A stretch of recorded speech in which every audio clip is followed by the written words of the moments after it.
Oke teman-teman, balik lagi dengan saya Fikri Ridho. Seperti biasa saya akan reaction soal sepak bola Indonesia dan juga tanggapan komentar dari netizen soal sepak bola tanah air. Seperti apa tanggapan mereka? So mari kita simak sama-sama. Jangan lupa subscribe.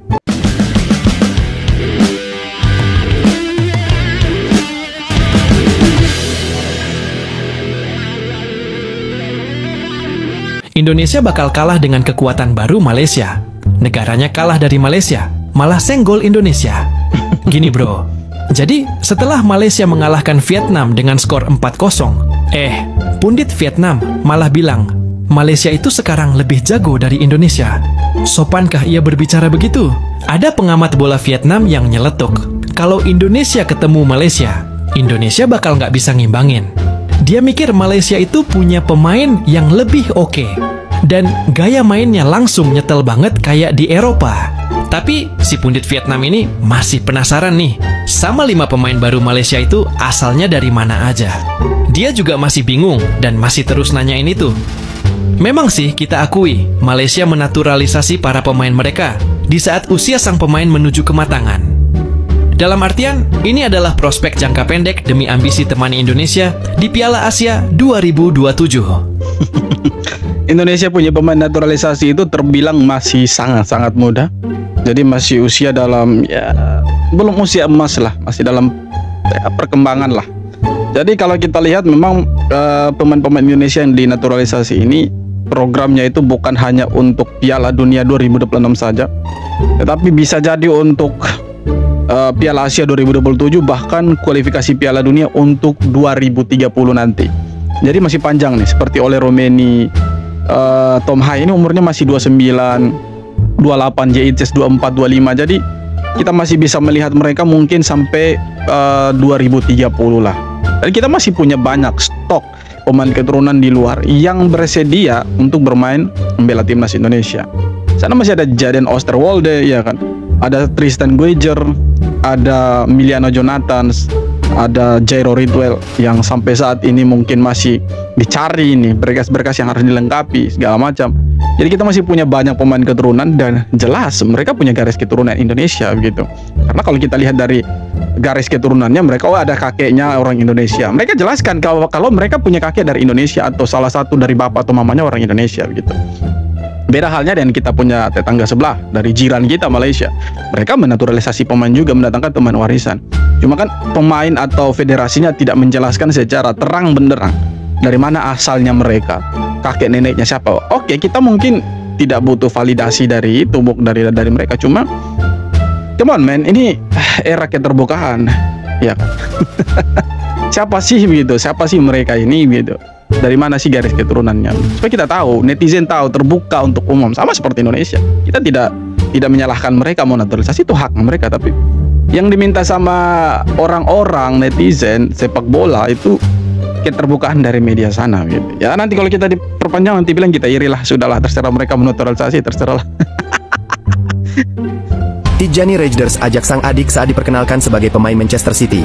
Pemain berusia 26 tahun itu akhirnya resmi bergabung dengan Man City dari AC Milan dengan status transfer senilai 55 juta euro atau sekitar 1 triliun rupiah. Ia menandatangani kontrak jangka panjang hingga Juni 2030. Menariknya, saat momen perkenalan di Etihad, Tijjani tampak membawa seluruh keluarganya untuk sesi foto bersama. Salah satu yang mencuri perhatian adalah sang adik, Eliano Rejders, pemain muda yang kini membela timnas Indonesia. Dua saudara beda timnas, tapi satu keluarga sepak bola. Momen ini seolah jadi kebanggaan tersendiri, baik bagi Belanda maupun Indonesia. Oke, Tijjani Rejders, pemain Belanda, punya garis keturunan Indonesia. Kemarin saya posting di tab komunitas, saya bilang from Maluku ditambah bendera Indonesia atau Manchester, banyak yang protes. Bukan hanya dari Malaysia, tetapi juga ada teman-teman dari netizen Indonesia yang bilang, bro janganlah tambahkan bendera Indonesia, jangan asal mengklaim segala macam. Dibilang berlebihan lah, saya terlalu berlebihan karena asal mengklaim gitu. Sebenarnya tidak juga, saya tidak mengklaim Tijjani Rejders itu orang Indonesia, tidak. Secara kewarganegaraan dia sah orang Belanda memang. Tapi begini, si Tijjani Rejders ini bapaknya orang Belanda, tapi mamanya itu orang Indonesia. Orang Indonesia asli. Gimana sih kalian? Makanya akun media sosial dari Premier League itu di Facebook bahkan di Instagram tulis dari Maluku ke Manchester. Sekarang saya tanya, Maluku itu ada di mana? Maluku itu ada di Indonesia. Dan Tijani Renders, nama belakangnya itu Leka Tompesi. Leka Tompesi itu orang Maluku, marga dari Maluku. Artinya dia ini orang Indonesia setengahnya, tetapi dia lebih memilih Belanda sebagai kewarganegaraannya dia. Itu yang harus kita catat. Nah sekarang adiknya Eliano Renders Leka Tompesi memilih Indonesia sebagai kewarganegaraannya dia. Jadi salahkah kalau kita bilang dari Maluku Indonesia ke Manchester? Tidak salah sebenarnya. Karena memang dia sebagiannya orang Indonesia, walaupun secara ya keabsahannya itu dia orang Belanda. Sejarah kewarganegaraan dia orang Belanda, tetapi dia punya garis keturunan Indonesia. Jadi inilah kita punya pemain-pemain keturunan yang ada bermain di luar dan tidak bisa ditiru sama tetangganya kita. Beda kelas lah. Beda bos. From Maluku to Manchester. Itulah perbedaannya. Dan kerennya ada Eliano di sini. Eliano hadir dan akhirnya diperkenalkan itu sama Manchester. Wow. Ada Eliano, ada Tijani Renders, dua saudara kandung yang memilih Belanda dan Indonesia sebagai kewarganegaraan mereka. Tijani ke Belanda, Eliano ke Indonesia. Keren.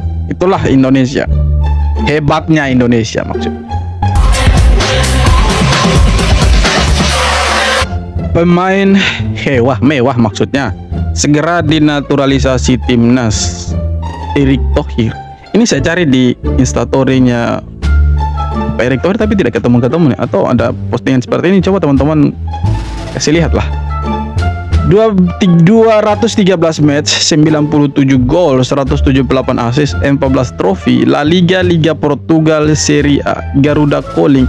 Siapakah dia? Nah pertanyaannya, apakah ada pemain-pemain baru yang akan gabung dengan Indonesia di round keempat? Pertanyaannya itu. Kalau ada, wah ini keren. Katanya dari La Liga, Liga Portugal dan Serie A. Wow. Ngeri sekali ini. Atau jangan sampai pemain-pemain Indonesia yang sekarang bermain itu ke La Liga, ke Serie A, dan ke Portugal. Jangan sampai seperti itu, jangan sampai. Tapi kan di bawahnya ada kata Garuda Calling. Jangan sampai pemain-pemain dari Liga La Liga, Liga Portugal dan Serie A yang mau gabung ke Indonesia nih. Wah, kalau benar seperti itu pasti keren sekali ini. Tetangga makin iri nih kalau begini nih.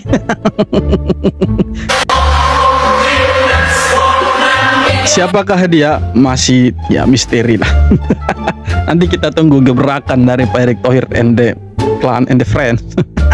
Inilah bedanya mental supporter di stadion dengan supporter di sosmed.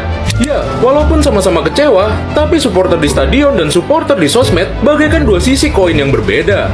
Jika di stadion, walaupun kecewa dengan kekalahan telak melawan Jepang, tapi mereka tetap berisik dan memberikan semangat di sepanjang pertandingan. Bahkan ketika pertandingan berakhir, mereka masih membuat lagu Tanah Airku bergema di suita stadion. Sedangkan di sosmed, langsung bermunculan orang-orang yang menghujat satu pemain atau pelatih. Contohnya di postingan Mes Hilger dan Beckham Putra. Banyak netizen yang berlindung di balik kata kritik untuk menghujat mereka. Jika ingin mendukung timnas saat menang saja, silakan minggir. Karena kami ingin tetap berisik mendukung Indonesia baik saat kondisi terbang ataupun tumbang. Nah yang jeleknya kalau kata kritik itu dipakai sebagai tameng untuk menghujat para pemain. Janganlah, bedalah mengkritik dengan menghujat. Mengkritik silahkan, tetapi menghujat atau memaki, mengintimidasi, mengancam itu sudah salah kayak pemain Indonesia. Maksudnya seperti itu. Nah jadi begini, netizen sebenarnya harus dewasa. Karena tidak semua pertandingan pemain itu harus perform. Dan masa sih kita selalu menerima kemenangan, tetapi ketika timnas kita kalah atau imbang kita tidak terima. Harusnya kita bisa terima semua keadaannya timnas. Harusnya seperti itu. Oke teman-teman, jadi itu dia beberapa video tanggapan komentar dan netizen soal sepak bola Indonesia. Dan seperti apa tanggapan kalian silahkan tulis kolom komentar. Dan terima kasih banyak sudah nonton video dan sampai akhir. Kita jumpa lagi di video-video berikut. Hormat.